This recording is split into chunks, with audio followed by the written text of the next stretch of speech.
बिस्मिल्लाहिर्रहमानिर्रहीम। नाज़रीन, आप देख रहे हैं प्रोग्राम खरा सच। मैं हूं आपका मेज़बान अली राजपूत। आज हम बात करने जाएंगे इसराइल की और फ़लस्तीन की कि इलाकाई अदम इस्तेहकाम, इसराइल का ईरान पर हमला पूरे मशरिक़ वस्ता में अदम इस्तेहकाम का बायस बन सकता है। ख़ास तौर पर अगर ईरान अपनी सरहदों के अंदर या बाहर जवाब दे, ये तनाज़ात को बढ़ा सकता है और पूरे खित्ते में ये सियासी कशीदगी में इजाफ़ा कर सकता है। अस्करियत पसंदी में इजाफ़ा हो रहा है। हम देख भी रहे हैं ईरान में इसराइल के हमले के बाद अस्करियत पसंद ग्रोहों जैसे हज़बुल्लाह और दीगर ईरानी हिमायत याफ्ता मलेशिया की तादाद में इजाफ़ा हो सकता है। ये ग्रोह इसराइल के ख़िलाफ़ कार्रवाइयाँ करने के लिए तहरीक पा सकते हैं, जिससे मज़ीद तशद्दुद की सूरत हाल पैदा हो सकती है। इसमें अब दूसरी तरफ अगर देखा जाए, हमारे व्यूवर्स को हम बताते चलें कि माशी नुकसान भी हो सकता है। जितना यहाँ पर एक दूसरे के ऊपर अगर हम जो है वो हमले करते जाएं किसी भी जगह पर, तो डेफिनेटली वहाँ पर माशी जो है ना वो नुकसान भी होता है। तो इसराइल के हमले के नतीजे में ईरान की जो बुनियादी ढांचे हैं उनको भी बहुत ज़्यादा नुकसान पहुँचा है, जैसा कि तवानाई के शोबे हैं और फ़ौजी तनसीबात हैं, उनको नुकसान पहुंचा है। उससे ईरान की मईशत को जो है वो शदीद नुकसान पहुंचा है, जिसकी बहाली में कई साल लग सकते हैं। अगर हम बात करते चलें इस वक्त जो आलमी पाबंदियों के ऊपर, तो आलमी पाबंदियां जो हैं वो अगर इसराइल का हमला बैनुल-अक़वामी क़वानीन के ख़िलाफ़, अगर बैनुल-अक़वामी क़वानीन के खिलाफ वर्जी के तौर पर अगर देखा जाए, तो उसके जवाब में ईरान पर मज़ीद आलमी पाबंदियाँ आयद की जा सकती हैं। ये पाबंदी इक़्तिसादी तरक्की को भी मज़ीद मुतासिर करेंगी।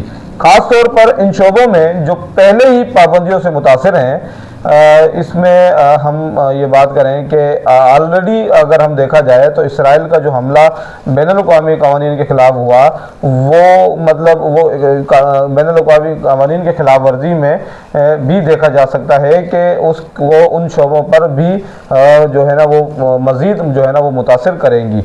अभी जंग की धमकी जो है वो दे रहा है कि इसराइल के हमले के जवाब में ईरान की तरफ से मुमकिन जवाबी कार्रवाई के खतरात भी बढ़ सकते हैं कि मतलब इसराइल ने जो हमला किया ईरान पर, अब ईरान की तरफ से जो है वो जवाबी कार्रवाई के लिए जो कहा जा रहा है कि हम जो है ना वो जवाबी कार्रवाई करेंगे, तो इससे मज़ीद जो है वो खतरात जो हैं वो बढ़ सकते हैं।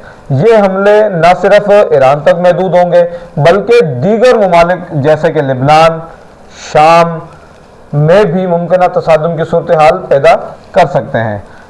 तो इससे मतलब ईरान, इसराइल और उसके साथ साथ फिर दो ममालिक और जो है ना वो भी मुतासिर हो सकते हैं। जैसा कि अभी मैंने बताया कि लेबनान और शाम जो है वो इसका हिस्सा बन सकते हैं।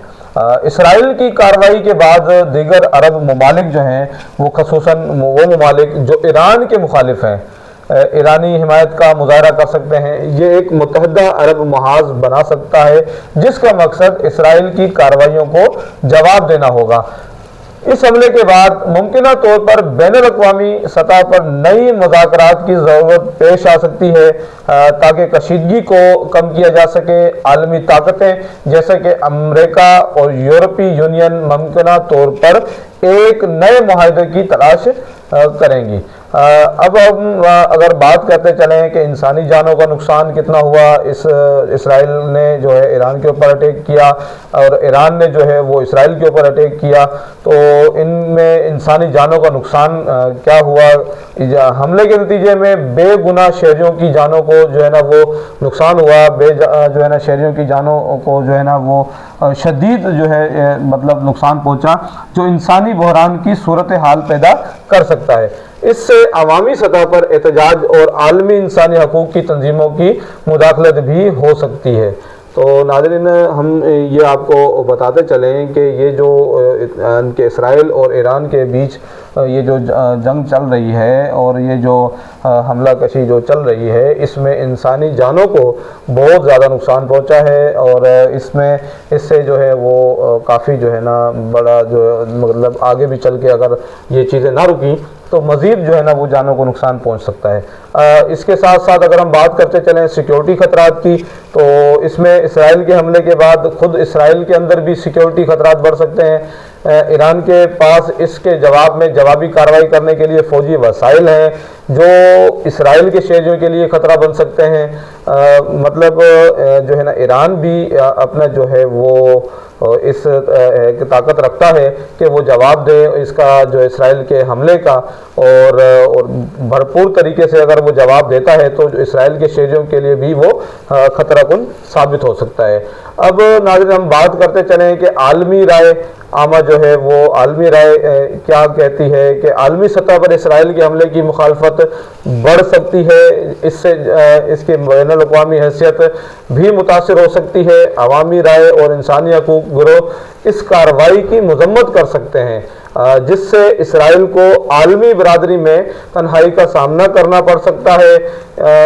یہ جو ہم اس وقت آپ کو بتاتے چلیں کہ ناظرین اسرائیل اور ایران کے بیچ جو ہے وہ جو حملے چل رہے ہیں اس کی جو ہے وہ بڑی شدید لفظوں میں اگر مذمت کی جائے تو وہ بھی کم ہے کہ ایک دوسرے کے اوپر اٹیک کرنا، انسانی جانوں کو نقصان پہنچانا، یہ کہاں کا ایک انصاف ہے، اور یہ بین الاقوامی جو اپنا حیثیت جو ہے وہ اس میں نظر نہیں آ رہی کہ اس میں جو انسانی حقوق کی جو گروہ ہیں وہ ان کا رول ادا کرنا چاہیے کہ وہ اس میں بیچ میں جو ہے نا اس چیز کو اپنا کردار ادا کریں اور ان چیزوں کو رکوانے کی کوشش کریں۔ یہ وہ نکات تھے جو اس چیز کو واضح کرتے ہیں جو ہم نے ابھی آپ کو ناظرین آپ کے سامنے رکھا کہ اسرائیل اور ایران پر حملہ نہ صرف دونوں ممالک کے لیے بلکہ پورے خطے اور بین الاقوامی سطح پر بھی گہرے اثرات مرتکب کر سکتا ہے۔ تو اب ہم اس بات کو مطلب یہاں تک اس پر ختم کرتے ہیں کہ ایران اور اسرائیل اپنے ان اٹیکوں کو اگر روکیں گے تو انسانی جانیں جو ہے وہ ضائع ہونے سے بچیں گی۔ تو ناظرین آپ اپنی قیمتی رائے سے جو ہمیں ہمارے کمنٹ باکس میں آگاہ کیجیے گا، ہمارے چینل کو سبسکرائب کیجیے گا، ہمارے چینل کو لائک کیجیے گا۔ بہت شکریہ۔ السلام علیکم۔ پاکستان زندہ باد۔